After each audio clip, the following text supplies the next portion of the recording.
Good afternoon, class. We are looking at chapter 3, derivatives. Here, section 3.5, the chain rule.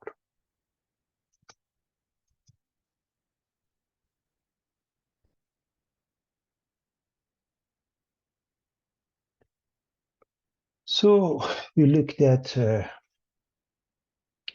definition of a derivative, basic differentiation formulas, the product and quotient rules, and now the chain rule. As you can see here, these are the various formulas we have seen. Continues here with the basic differentiation formulas. We have the product rule here, we have the quotient rule here, and now we are covering the composite function along with the chain rule. We're going to go over the details of that, and we are going to start with the concept of composite function to refresh everybody's memory about that. So the composed function f of g, the composition of f and g is defined as f of g equals f of g of x. For example, if f of x is x cubed and g of x is 1 plus x squared, how do we find f of g? It's f of g of x, meaning f of 1 plus x squared. And we replace the x in f of x with 1 plus x squared. Bear in mind, when we look at f of g or f of g of x, f is the shell function, the outer function, g is the inner function. When we look at g of f, that means g of f of x, that means g of x cubed, and that means in this, we replace the x with x cubed, and we don't leave it like that. We know the power rule for exponentials will result in 1 plus x to the power of 6. As you can see, the two functions are not equal. In general, f of g and g of f are not equal.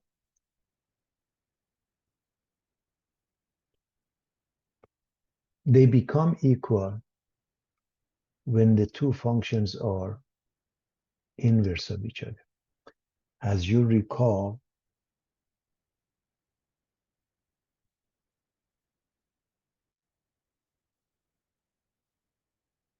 f of f inverse equals f inverse of f equals x. If two functions are inverse of each other, their composite function in any order results in the same thing, namely x. How would you differentiate composite functions? For example, y equals square root of 10x plus 5, or f of x equals 10x squared minus 1 to the power of 50. If g is differentiable at x and f is differentiable at g of x, then the composite function f of g of x is differentiable at x. And we write d dx of f of g of x is f prime of g of x times g prime of x, the derivative of the shell function times the derivative of the inside, the inner function. In a Leibniz's notation, if y is a function of u is a function of x, then dy dx is dy du times du dx. We will elaborate on all of those. Going back to f of g of x, let's say capital F of x represents f of g or f of g of x. And we want to differentiate this. We are going to differentiate the outer function, the shell function, with respect to g of x. And then we multiply by the derivative of the inner function. The inner function is g of x times g prime of x. And a simple example, everybody remembers the power rule, d dx of x to the power of n x to the power of n minus 1. Now, instead of x to the power of n, if we happen to have a function such as g of x to the power of n, we follow the same format, n, and then x to the power of n minus 1, so g of x to the power of n minus 1. And then we tag along g prime of x. Think about this as a function x. And what is the derivative of x? 1. So whether I write it or not makes no difference. But when it's a function of x, then you have to tag along its derivative. Now, one set of functions that will help us understand this would be trigonometric functions. And the way you deal with trigonometric functions are as follows. You read the trig functions and you pause. In this case, I'm going to read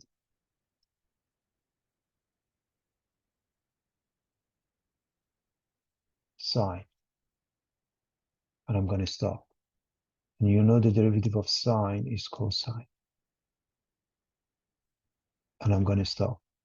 Now, every sinusoidal function, every trigonometric function must have an argument. It does. And the argument is 2x. You have to write the same argument. And then by the chain rule, you multiply by the derivative of the argument, which makes it 2, and you put the 2 in front.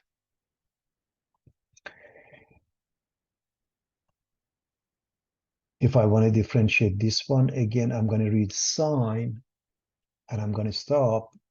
Therefore, I'm going to write y prime equals cosine, and I'm going to stop.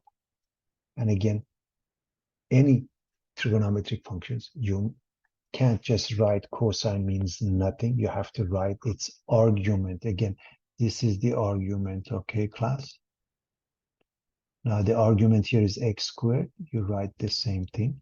And by the chain rule, you have to multiply by the derivative of x squared, which is 2x, and you put the 2x in front.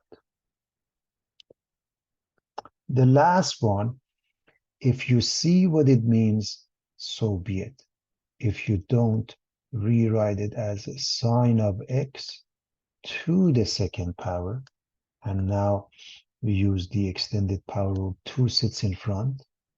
Sine x to the power of 2 minus 1 over 1.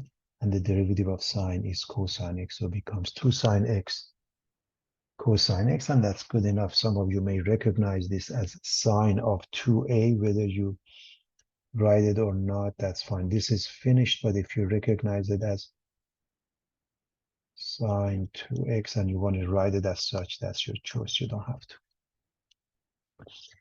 Let us look at this function where y is u to the power of 5, meaning y is a function of u, and u is 10x cubed plus 2. That means u is a function of x, g of x. We are going to differentiate this two ways. We are going to use the Leibniz's notation. Also, we're going to find the composite function and differentiate it. And this is simple enough, both of them work. But ultimately, you need to know both methods because sometimes one is easier than the other. So with that being the case, if I want to go with the Leibniz's notation, dy dx is dy du du dx. By the way, notice dy dx, if you treat this as a fraction, these two cancel each other. This is simply the intermediate variable. So you want to get to dy dx. First, you differentiate it with respect to u, and then you differentiate u with respect to x. Therefore, you are going to stick with that formula. Dy du. Take a look at y is u to the power of 5, and you want to differentiate it with respect to u, meaning u is the independent variable, and it uses the basic power rule. So this becomes 5 u to the power of 4.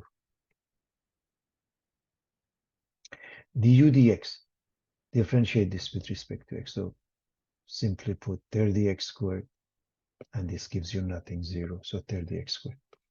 Now, we are done with calculus. We are going to replace the u with 10x cubed plus 2. And of course, we're going to multiply these two and put it in front. We get 150x squared times 10x cubed plus 2 to the power of. So that is using Leibniz's notation. This one says, let's find the composite function and differentiate it, in which case FOG replace the u with the g function. which is what? 10x cubed plus 2. So put the 10x cubed plus 2 in a parenthesis and raise it to the power of 5. I hope everybody remembers how to find composite function. So we want to differentiate the composite function. F of g prime is f prime of g of x times g prime of x, or the extended power rule. So first and foremost, we put number 5 in front. Then we write this one to the power of n minus 1, namely 5 minus 1 is 4. And then by the chain rule, we need the derivative of the inside. The derivative of the inside, the parentheses, is 30x squared. And of course, you multiply by 5, you put it in front, and you get exactly what we had in the first place. And again, you don't have to do it both ways, but you should be familiar with both methodologies because one may be easier than the other.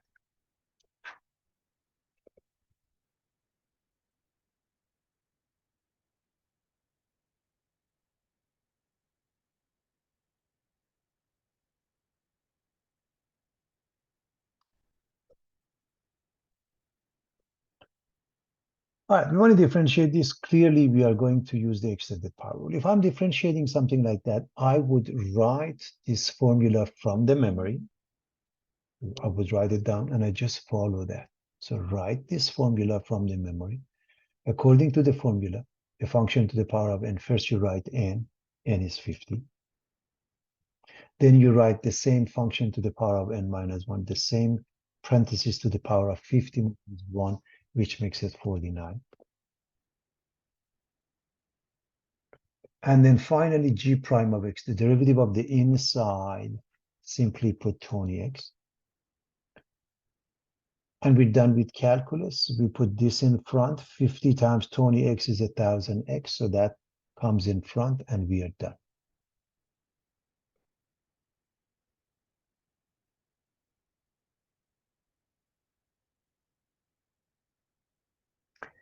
We want to differentiate y equals square root of 10x plus 5. As you recall, when we had square root of x, we wrote it with the power of 1/2. We do the same thing here, 10x plus 5 to the power of 1/2. And therefore, we can use the extended power rule. And again, I would write the formula and follow that. So I'm going to start with 1/2. Then I'm going to write the same parentheses to the power of n minus 1. 1/2 minus 1 is negative 1/2. Again, I want to make sure that everybody knows how we get to this. This would be 1/2 minus 1. And finally, I need g prime. The derivative of the inside is 10. Now, 10 and 1/2, the product is 5. This one, let me write this for you. We can write this as 5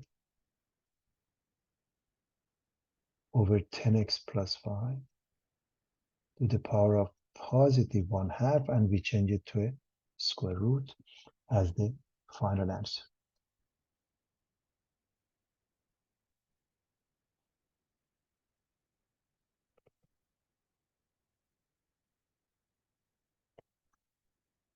We want to differentiate this. 5 is the multiplier and it remains, it doesn't go away. And this part, we use the extended power rule again, which means we bring the 4, the exponent down, make it a coefficient. Then you write the same thing, 3x minus 2 to the power of 4 minus 1 over cubed.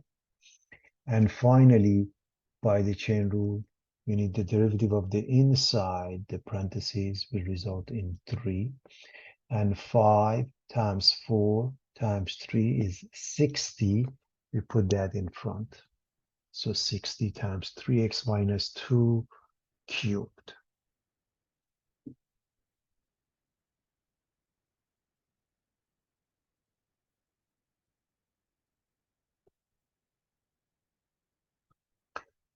We recall the derivative of e to the power of x is e to the power of x. And according to the chain rule, the derivative of f of g of x is f prime of g of x times g prime of x. So we know how to differentiate e to the power of x, but what about e to the power of 10x? Now, according to the chain rule, the exponential gives itself and then times the derivative of the exponent. Okay, so if we happen to have e to the power of kx, the answer is e to the power of kx times k.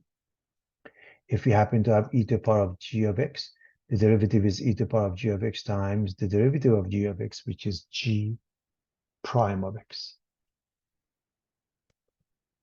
So, with that being the case, the way I would tackle this is I'm going to write the same e to the power of 10x because it's an exponential format.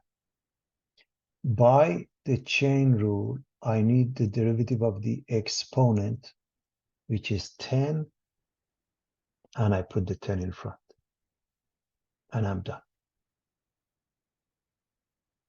Any exponential, we write it itself, and then by the chain rule, we multiply it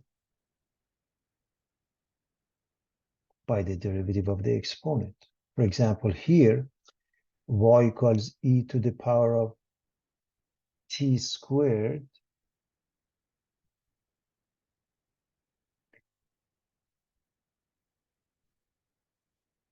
I'm going to write it itself. I'm not going to change anything. Immediately, I write e to the power of t squared. I look at the exponent because it's a function of t. I need its derivative 2t, and I put that in front.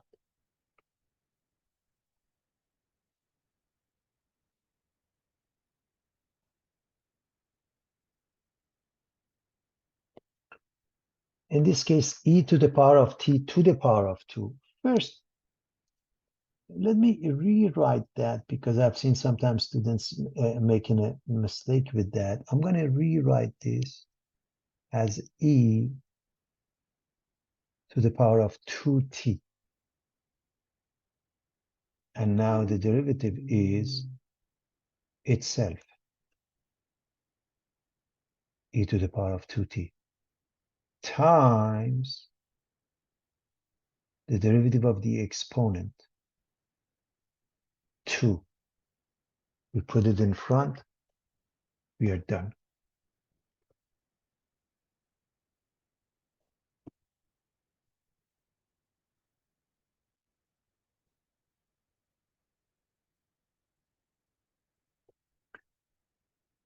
We want to differentiate this, and we can see that there are two things we need to look at.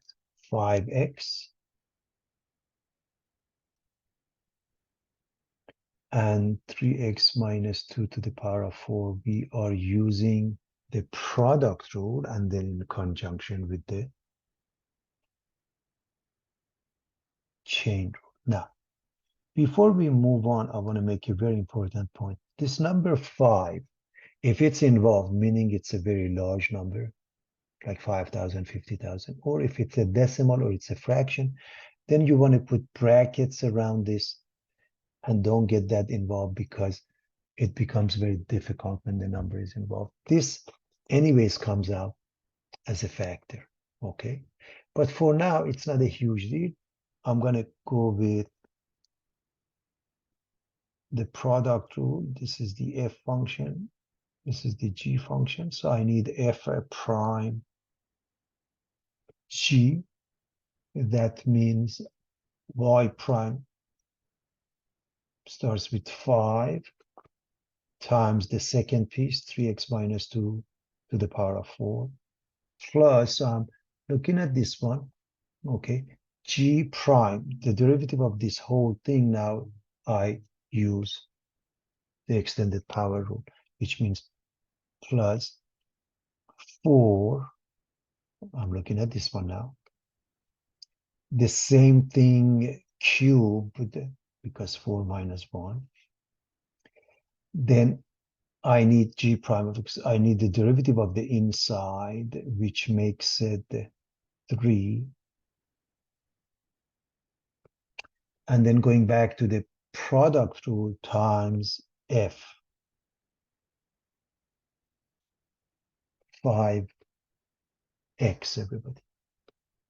So we need 5x.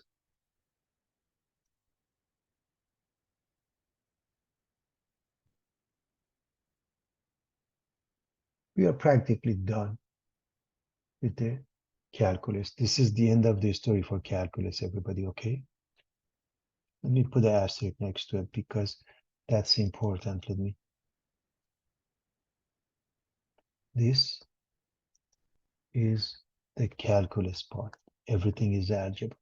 Now 4 and 3 and 5x, their product is 60x. We are going to factor between 5 and 60, the common factor is 5.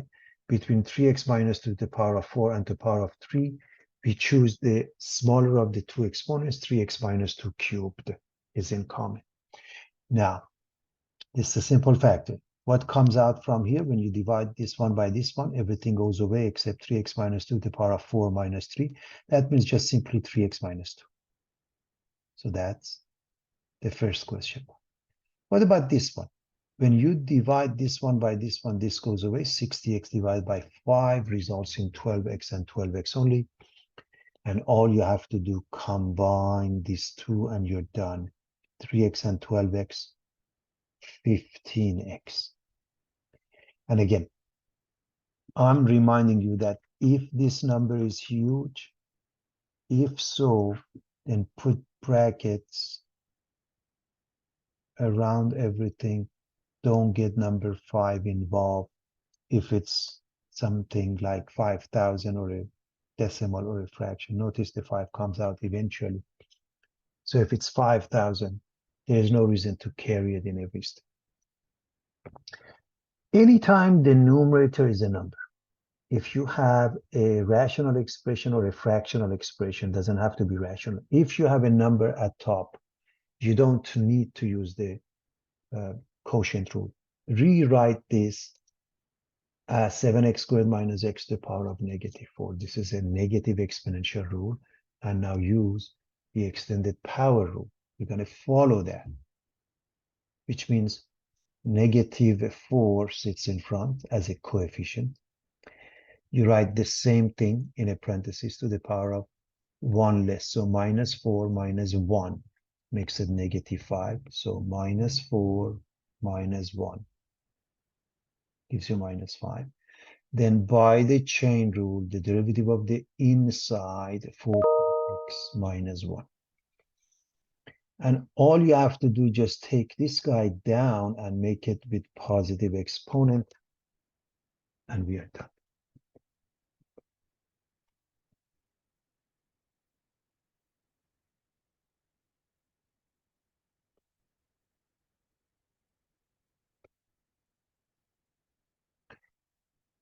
This one we need to use the quotient rule as well as the chain rule. So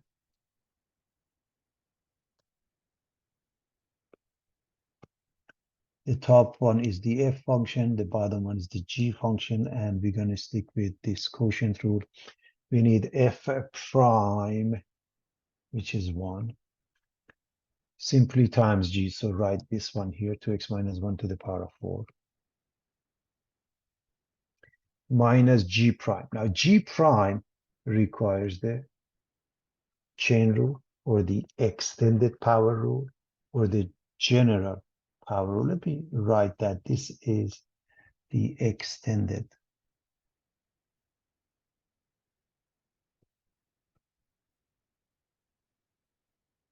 or general power rule. That's the terminology.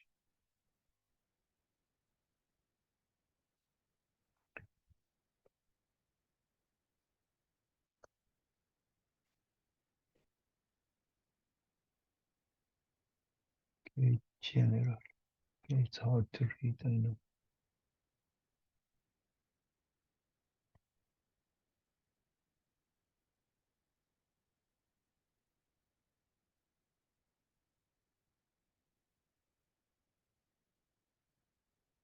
All right, So therefore, we need 4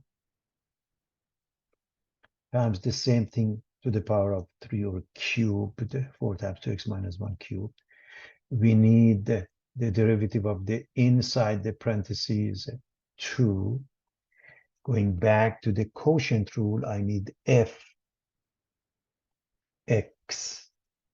And just write the bottom and square it. So how do you write the bottom and square this? 2x minus 1 to the power of 4 becomes 2x minus 1 to the power of 2 times 4, or 8.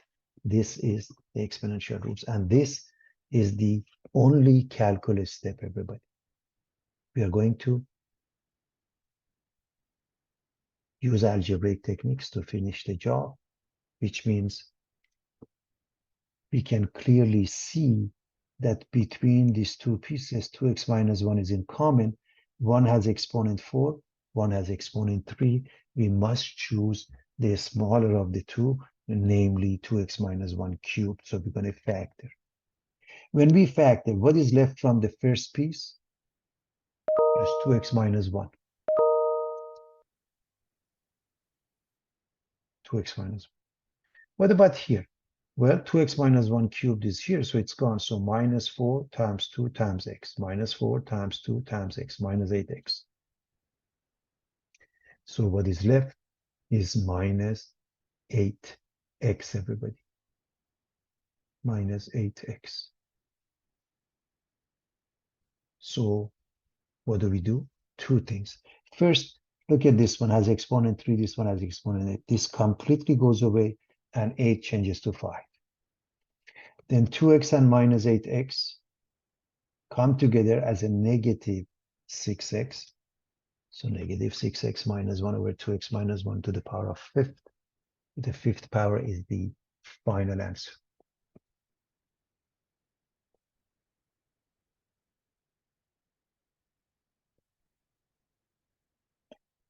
We want to differentiate this again. Anytime you have a number at top, you don't have to use the quotient rule. This is x squared plus 3 to the power of 1/2 comes up to the power of negative 1/2, and therefore we can use the extended power. So we write the 4, it's just a coefficient, doesn't go away. We bring the negative 1/2 down, and then the same thing to the power of negative 1/2 minus 1. Negative 3/2. I want to make sure everybody can see. So this one, we put minus 1/2 minus 1 gives you this. That's how we get that. And then by the chain rule, we need the derivative of the inside. So we are looking at this part now. So this is the one we are using. The derivative of the inside is simply 2x. Again, I put an asterisk next to it because we are done with the calculus part. And for a negative 1/2, the product is negative 2.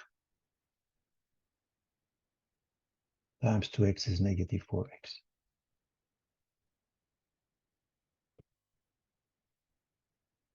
Now I can rewrite this as negative 4x over x squared plus 3 to the power of 3/2 and change that to a square root.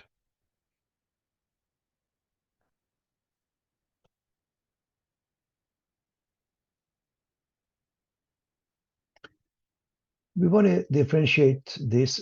First and foremost, remember what I told you. If I'm differentiating sinusoidal functions, I just read cosine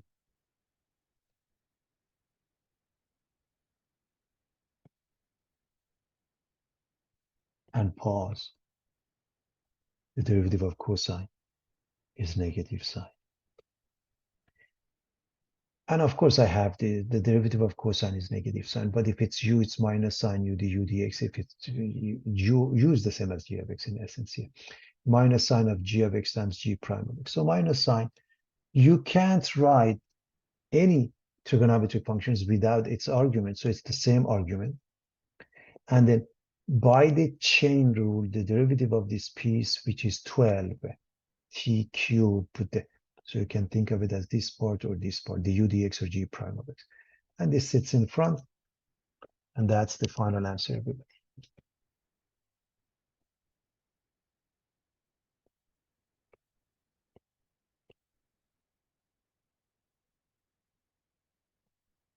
Some students have a difficult time with trigonometric functions. If you pay attention to what I said, just pause. It makes it very easy for you to differentiate.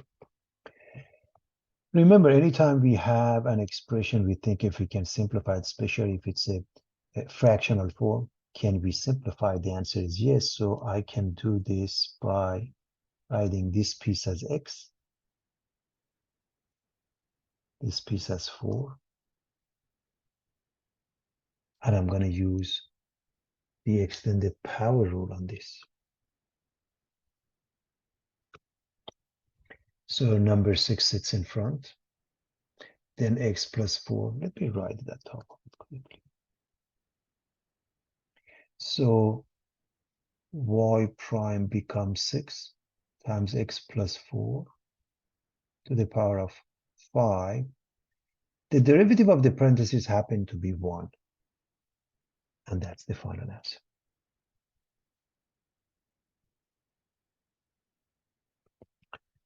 What about this one? This uses the extended power rule or the chain rule in conjunction with a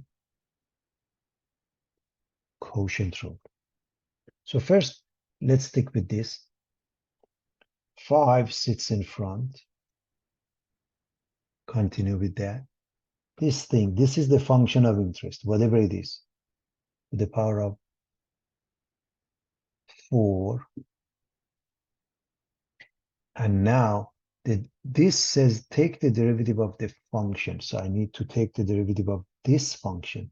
So this function requires the quotient rule. So I'm going to call this f over g, and I'm going to use the quotient rule, which means now times this. I have a huge fraction bar.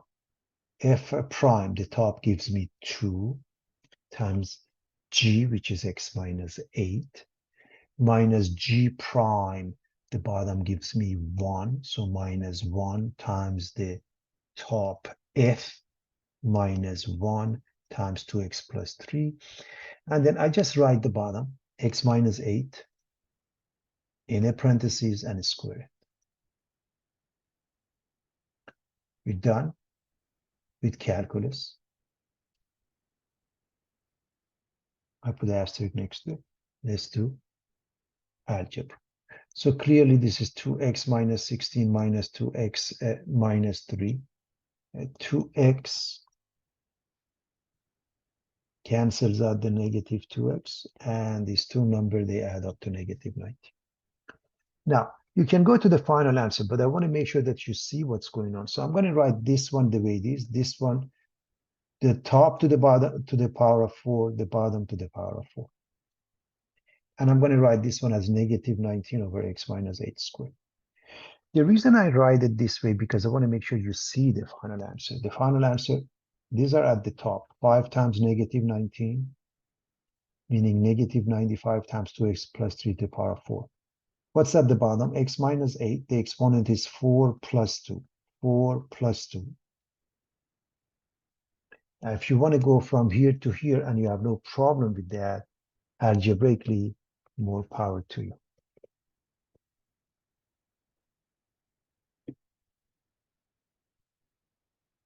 Questions?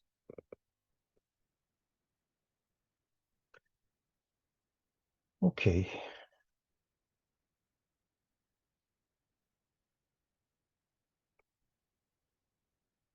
Exponential functions. As I mentioned, the derivative is always itself, and then you go further to see what is need to be done. For example, over here, I'm going to quickly write the same function because it's an exponential function. Then I look at the exponent. If it's t, x, or theta, I'm done, but it's not. It's a function of t, so by the chain rule, I need its derivative, which is 5. In other words, I'm using this class, or you can say this. Now, if you look at part B, e to the power of tan x It's an exponential function is itself. Now, what is the derivative of tan x? Secant squared x. So times secant squared x.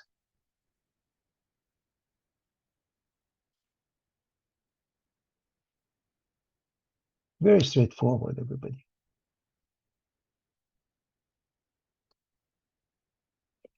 Now, to make sure we don't make a mistake, I'm going to write this as e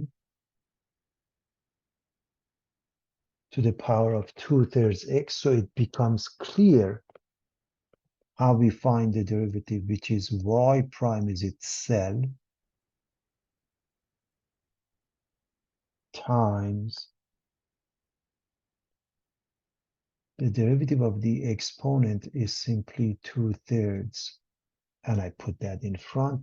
Again, I'm putting the same format here because what it was given, but it doesn't matter, it's your choice. But more importantly, you should recognize what it means, and it simply means e to the power of 2/3 x, not a big deal. Now, we remember this, and we know how to take the derivative of any exponential function where the base is e, but we don't know how to differentiate it when the base is not. So what do we do? Well, we look at the general case. It doesn't have to be number 3. The base can be anything. Let's say b, a, any number you want. And now we use y equals b to the power of x to differentiate. To do that, I'm going to remind you of logarithmic properties. Ln of e to the power of x is x, e to the power of ln x is x. I'm going to use this one, and I'm going to replace the x with the b, because I want to go to the format where the base is e and I know how to differentiate it. So if I replace the x with b here, this becomes b. And now I'm going to replace this b with e to the power of ln b. And bear in mind that this is using the exponential rule, e to the power of ln b to the power of x. So e to the power of ln b times x. By the way, ln b is a number. The difference is this is an exact answer, okay, when we keep it with the natural law. This we know how to differentiate. The derivative is itself times k or g prime of x. So the derivative is itself times ln b, where ln b is just like k is a number, by the way. Now, again, let's go back to what we had here. We showed that e to the power of ln b is the same as b to the power of x, right? So we are going to bring this back to the same format. So I'm going to replace this with b to the power of x, everybody. Which means if the base is different, you still write the same function, but this time by the logarithmic properties, we multiply by the natural log of the base. Therefore, I'm going to start with 3 to the power of x because it's an exponential. I look at the base. Is the base e? No. Therefore, I need the base ln b times ln b, and I'm done. Now, what if we have a function here and we really continue with the concept of a chain rule? So if we have b to the power of f of x, then y prime is itself times ln b by the logarithmic properties times f prime of x by the chain rule, okay? Therefore, I'm going to write the same thing, 2 to the power of 7x. The base is e, no, times ln b or ln2. Is the exponent x? No. I need the derivative of 7x, which is 7. And I'm going to rewrite that by putting 7 ln2 in front, and we are done. So the final answer for this question is y prime is 7 ln2 times 2 to the power of 7x. The reason I put in a parenthesis is because we don't want to think 2 is part of this becomes 22 to the power of 7x. So that makes it awkward.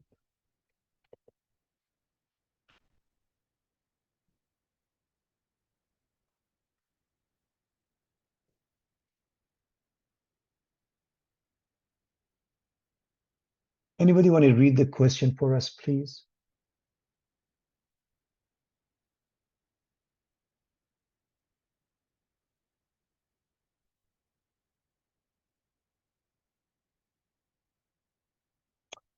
After t weeks, the number of people using any rapid transit system was approximated by the formula n of t equals 6t squared plus 500t plus 8,000. At what rate was the use of the system changing with respect to time after 8 weeks? Whenever we are dealing with rate, it's either instantaneous or average rate. Average rate when we are given 2 points in time. Since we are given only 1 point in time, it's the instantaneous rate of change is the derivative. 12t plus 500. We want it after 8 weeks. Replace the t with 8.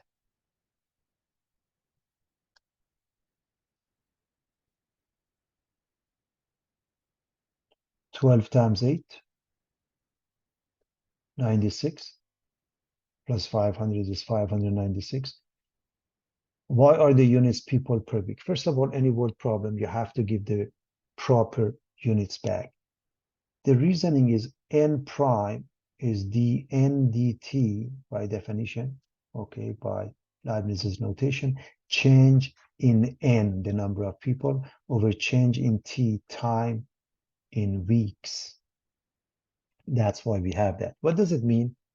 On week 8 or after week 8, the number of people using the transit is increasing at a rate of 596 people per week. Why is it increasing? Because this number is positive. If by any chance it's negative, we write decreasing, but we keep this number intact. A bacterial colony is estimated to have a population of P of t equals 24t plus 10 over t squared plus 1 million t hours after the introduction of a toxin. What is the population after 1 hour? And sometimes they might ask just after the introduction. Right after the introduction, that means 0. Okay, t equals 0. In this case, t equals 1, just plug in. So when we plug in, we get 24 plus 10 is 34. This is 1 and 1 is 2. So we have 34 at top, 2 at the bottom. And the answer is 17. But 17 what? Million bacteria. Okay. So the first part is elementary algebra. The second part is asking at what rate the population is the population changing 1 hour. We need to differentiate this using the quotient rule. Okay, so f prime is 24. Let me just write the floating. So p of t, we need f prime, which is 24, and then times gt squared plus 1, minus g prime, the derivative of the bottom is simply 2t, times the top or the f function 24t plus 10, and then you put the bottom squared. And this is done. We are going to simplify. This is 24t squared plus 24 minus 48t squared minus 20t. These two add up to negative 24t squared. Now, we are interested in finding the rate after 1 hour. So we're going to find p prime of 1. Simply put, replace the t with 1. This is 1 and 1. 2 squared is 4. This is minus 24 because 1 squared is positive 1 minus 20 plus 24. As you can see, these two cancel each other. Negative 20 over 4 is minus 5. Now, minus 5, the units million per hour, because when you look at P prime class, remember, this is dP dt, okay? And what it means is the population of bacteria is decreasing at the rate of 5 million bacteria per hour, 1 hour after the toxin is introduced. So that's the meaning of it. It's extremely important to understand what that means. But when we say decreasing, we don't use a negative number here, okay? Observations show that the length L in millimeters from nose to tail of a Siberian tiger can be estimated by the function L equals 0.25 W to the power of 2.6, where W is the weight of the tiger in kilograms. Furthermore, a young tiger's weight can be estimated in terms of its age t in days by function W equals 3 plus 0.21 t. How long is the tiger when it's 100 days old? This part is elementary algebra.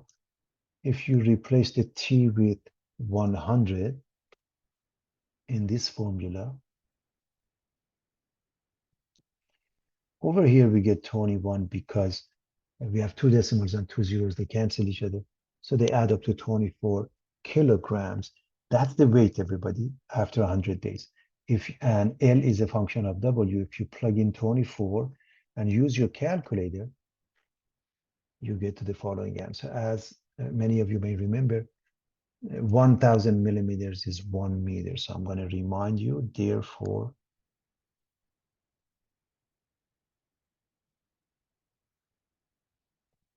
this number is very close to 1 meter, roughly. At what rate is the length increasing when it's 100 days old? Remember, 1 point in time, it's instantaneous rate of change. And we want to use the Leibniz's notation. In fact, I'm going to use both methodologies. dy dt. In this case, at what rate the length is increasing with respect to time. So dy dt becomes dl dt. And I'm going to just write it like this, dl dt. And this is the intermediate variable, okay? So when we go back to the question, L is a function of W, W is a function of T. So going from L to T, what's in between? W, so you need dW. So I hope that helps you figure out what you need. So dl dW. How do you differentiate that? You put 0.25 and then times 2.6. This is the basic power rule, times 2.6. And then W to the power of 1.6. That's dl dW. What about dW dt? Look at this one. Just 0.21. There's not much to it. If we multiply the numbers 0.25, 2.6, and 0.21, we get 0.1365. And of course, W to the power of 1.6. Now, we can replace the W with 3 plus 0.21 t to make it a function of t. If the question is asking you for that, you must do that. But the question is asking what is the rate after 100 days? And after 100 days, we know we calculated the weight after 100 days to be 24. Replace the W with 24. Plug it into your calculator. That's your answer.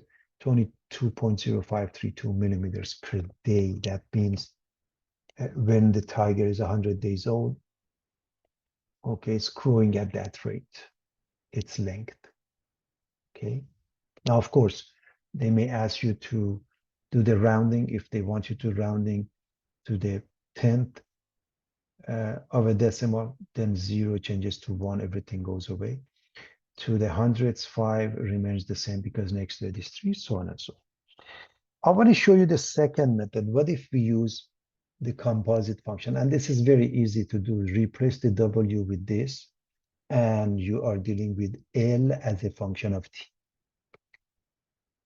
So for part A, replace this with 100, and it gives you this answer. Elementary algebra. Part A. Again, you don't have to do this method, but you have to know both. In this case, really, there's not much of a difference between the two. In part B, we want to differentiate this. We want L prime of t. So this remains times this one, the same thing to the power of 2.6 minus 1 or 1.6 times the derivative of the inside, which is 0.2. So this is differentiation using the extended power rule. And if I multiply 0.25, 2.6, and 0.21 as I did here, I get the same number here. Notice that is the same number, everybody, okay, that we had there.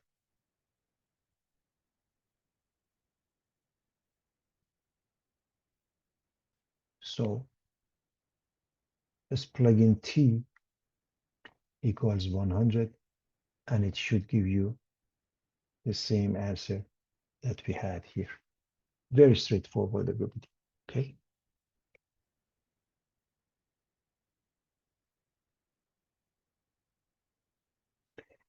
Let's look at the last question. The amount of glass recycled in a community is G of P equals the square root of 0.5 P squared plus 7 tons, where P is the population in thousands.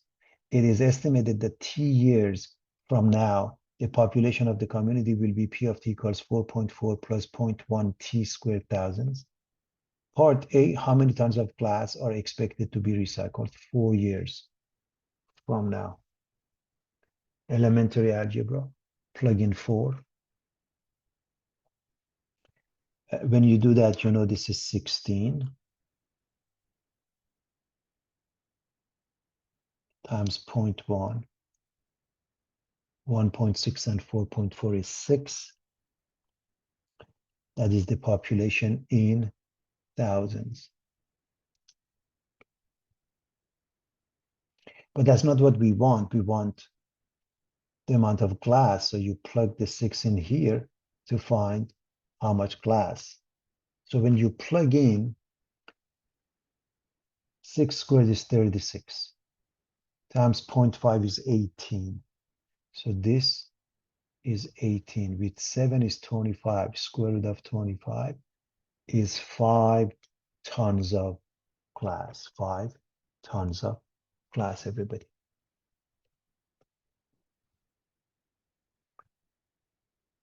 Find the rate at which the amount of glass recycled is changing with respect to time 4 years from now. And again, we have 1 time instead of 2, therefore it's instantaneous rate of change. And we're going to pay attention that we want the rate at which the amount of glass recycled. So if we want to go with this, dy dt becomes dg, and with respect to time, doesn't matter, years, months, days, whatever, units of time says this is time and this is the amount of glass. So dg dt.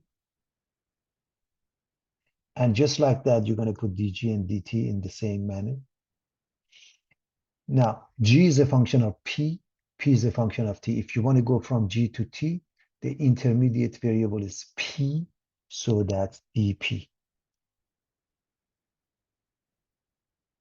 We are going to differentiate this one as well as this one. So in order to differentiate the g, we are going to write that as this thing to the power of 1/2. So 0.5 p squared plus 7 to the power of 1/2.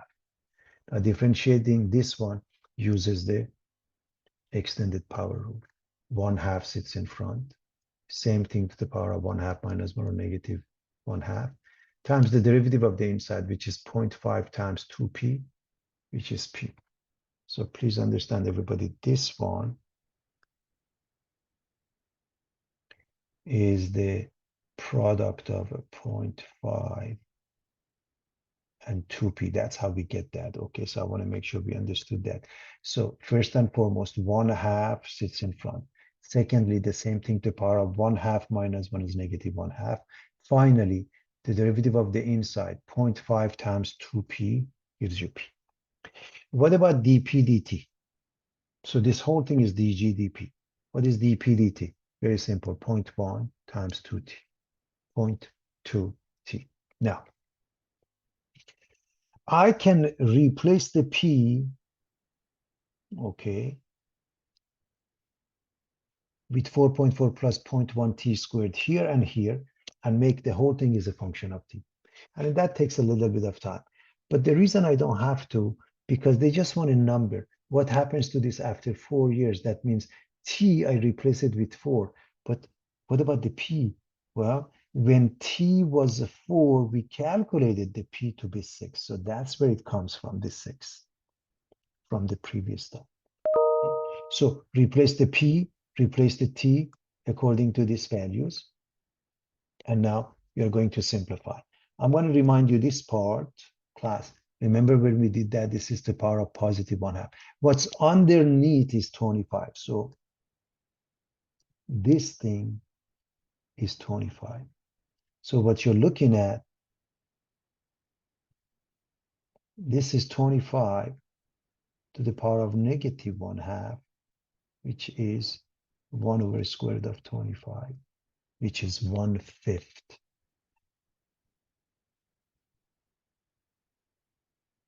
So this is 1/2, keep it. This whole thing becomes 1/5. This is still 6. The product of these two is 0.8. 6 times 0.8, 4.8 divided by 10, 0.48. And that's tons of glasses per year. Look at dGdt, the units of G over the units of time. Tons of glasses per year is the final answer.